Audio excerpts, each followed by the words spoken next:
আমরা চাইবো যে আমাদের ছাত্রদলের কর্মী সংখ্যা যতই হোক না কেন, কিন্তু নেতার সংখ্যা যেন কোয়ালিটি বেসড হয়।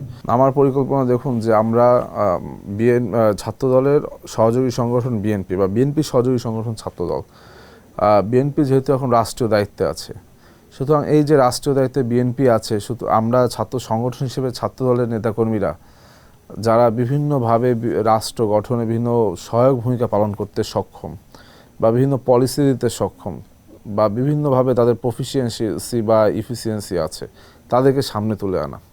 অর্থাৎ আপনি দেখুন, আমরা কোয়ালিটিকে বেশি গুরুত্ব দেবো কোয়ান্টিটি থেকে, কেননা আমরা এখন রাষ্ট্র গঠন করছি। আমরা চাইবো যে আমাদের ছাত্রদলের কর্মী সংখ্যা যতই হোক না কেন, কিন্তু নেতার সংখ্যা যেন কোয়ালিটি বেসড হয়। অর্থাৎ কোয়ান্টিটি আমরা দেখালাম যে আমাদের প্রায় ধরেন ৫-৭ লাখ কর্মী আছে, কিন্তু আমাদের কোয়ালিটিটা মেনটেন হলো না। তার থেকে বরং আমরা যদি কোয়ালিটিকে ফোকাস করতে পারি, সেক্ষেত্রে রাষ্ট্র যেমন সহযোগিতা হবে রাষ্ট্রের, ঠিক একইভাবে ছাত্র সংগঠন হিসেবে আমরাও ভালো করবো এবং